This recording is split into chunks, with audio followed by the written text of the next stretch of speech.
എല്ലാവർക്കും നമസ്കാരം. ഇന്നലെ തിരുവനന്തപുരം പാലോട് ഇന്ദുജ എന്ന് പറയുന്ന ഒരു കുട്ടി ഭർത്തൃ വീട്ടിൽ ആത്മഹത്യ ചെയ്ത ഒരു വീഡിയോ നമ്മൾ ചെയ്തിരുന്നു.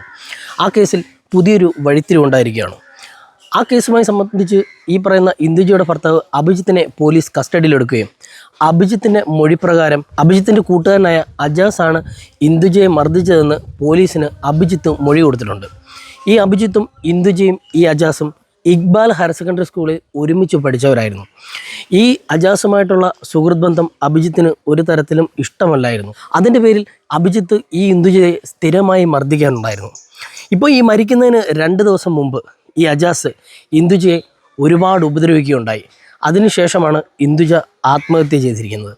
ഇപ്പം ഈ അഭിജിത്തിൻ്റെയും അജാസിൻ്റെയും പേരിൽ പാലോട് പോലീസ് കേസെടുത്തിരിക്കുകയാണ്. ഞാൻ പറഞ്ഞ പോലെ അഭിജിത്തും ഇന്ദുജയും അജാസും ഇക്ബാൽ ഹയർ സെക്കൻഡറി സ്കൂളിൽ ചെറിയ കാലം മുതൽ സുഹൃത്തുക്കളായിരുന്നു. അപ്പോൾ ഈ അഭിജിത്ത് ഇന്ദുജയായിട്ട് പ്രണയത്തിലാവുകയും ഇവരെ വിവാഹം നടത്താനും ഒക്കെ കൂടെ വന്നത് ഈ അജാസാണ്. 4 മാസം മുമ്പ് അഭിജിത്ത് ഇന്ദുജയുടെ വീട്ടിൽ വരികയും ഇന്ദുജയെ അവിടെ നിന്ന് വിളിച്ചിറക്കിക്കൊണ്ട് പോവുകയായിരുന്നു. ആ സമയം ഈ അച്ഛനായ ശശിധരനോ മറ്റാരോ വീട്ടിലില്ലായിരുന്നു. പോവുകയും അത് ഈ ശശിധരൻ മാൻമിസ്സിങ്ങിന് കേസ് കൊടുക്കുകയും പാലോട് പോലീസ് സ്റ്റേഷനിൽ കേസ് കൊടുക്കുകയും ഇവരെ അവിടെ വിളിപ്പിക്കുകയും ചെയ്തു.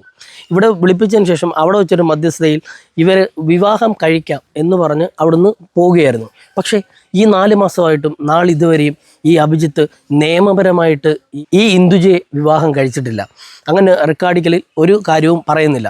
അപ്പം ഇവർ ഈ 4 മാസം കൊണ്ട് ഈ കുട്ടിയെ മാനസികമായിട്ടും ശാരീരികമായിട്ടും നല്ല രീതിയിൽ ഉപദ്രവിക്കുന്നുണ്ടായിരുന്നു. ഈ അഭിജിത്തിൻ്റെ വീട്ടുകാർ പറഞ്ഞിരുന്നത് എന്താണെന്ന് വെച്ചാൽ ഈ ശശിധരൻ എന്ന് പറയുന്ന ഈ ഇന്ദുജയുടെ അച്ഛനെയും അവരുടെ ഫാമിലിയിലുള്ള ആരും അവരുടെ വീട്ടിൽ പോവുകയോ അവരുമായിട്ട് സഹകരിക്കുകയോ ചെയ്യരുത് എന്നാണ്. അവർ ജാതിപരമായിട്ട് തന്നെ നല്ല രീതിയിൽ അധിക്ഷേപം ഏറ്റിരിക്കുകയായിരുന്നു.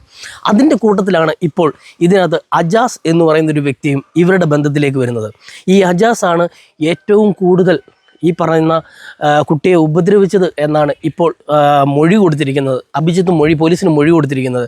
ഈ പറയുന്ന അഭിജിത്ത് ഉപദ്രവിച്ചിട്ടില്ല, ഉപദ്രവിച്ചത് മുഴുവൻ അജാസ് ആണെന്നാണ്. 2 ദിവസം മുമ്പ് അജാസ് നല്ല രീതിയിൽ ഈ പറഞ്ഞ ഇന്ദുജയെ ഉപദ്രവിക്കുകയുണ്ടായി. ആ പാടുകളായിരുന്നു ഈ പറഞ്ഞ ഇന്ദുജയുടെ മുഖത്തും ശരീരത്തിലും ഉണ്ടായിരുന്നത്. 2 ദിവസം മുമ്പ് വീട്ടിൽ വരികയും അവിടെ നിന്ന് സംസാരിക്കുകയും ചെയ്തിരുന്നു. ആങ്ങളയോട് ഈ കാര്യങ്ങൾ ഇടയ്ക്ക് പറയുന്നുണ്ടായിരുന്നു, ഫോൺ വിളിച്ചു പറഞ്ഞിരുന്നു.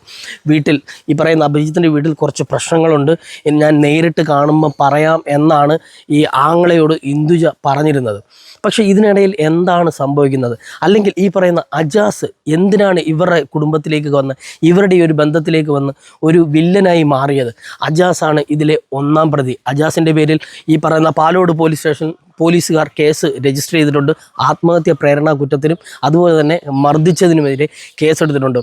കൂടുതൽ കാര്യങ്ങൾ ഇനിയും ഇതിനകത്തൊരു വ്യക്തത വരാനുണ്ട്. ഇതിനകത്ത് ആരാണ് ശരിക്കും പ്രതി?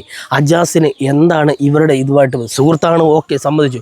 പക്ഷേ ഈ പറഞ്ഞ ഈ അജാസിന് ഇവരുടെ കുടുംബപരമായിട്ട് എന്താണ് ഇവരുടെ ഫാമിലിയിൽ കയറി എന്തിനാണ് അജാസ് കളിച്ചത്?